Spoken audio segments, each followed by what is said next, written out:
Obuti maček. Živeli so trije bratje, ki jim je oče zapustil majhno kmetijo z mlinom.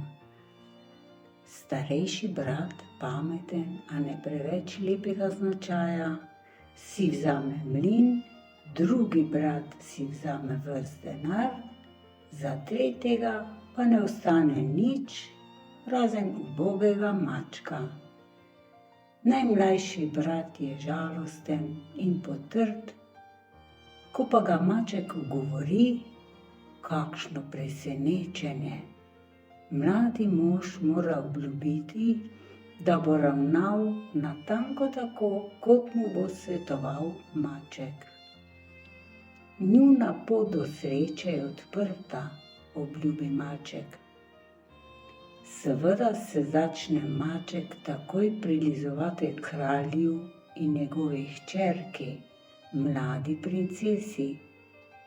Čeprav se mladenič noče odreči plenu, ki sta ga z mačkom skupaj nalovila, je maček trdno odločen in hiter.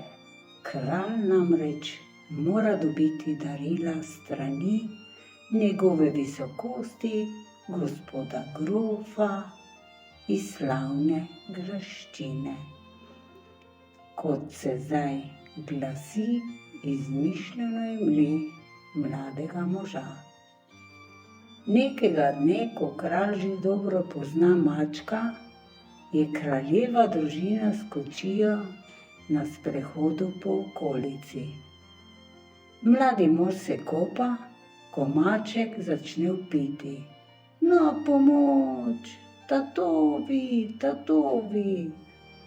Kralj podari golemu mladeniču prekrasna oblačila in ga povabi k sebi v kočijo. Princesa in mladenič se v hipu zaljubita. Maček dirja pred kočijo in vse delavce na poljih poprosi, naj na vprašanja, čigava so polja in travniki, odgovorijo: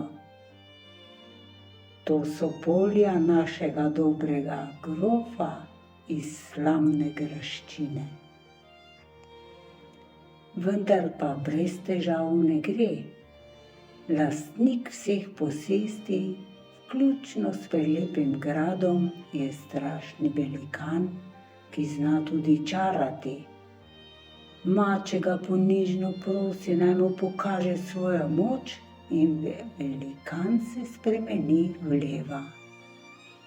Potem pa ga prebrisani maček prosi, naj se spremeni v miško, kar velikan tudi nemudoma stori, in maček, hop, ga pohrusta. Prav tedaj pa se v grad pripelje kralj. Ves navdušen ponudi mladeniču mlado princeso za ženo. In tako sta živela do konca srečnih dni.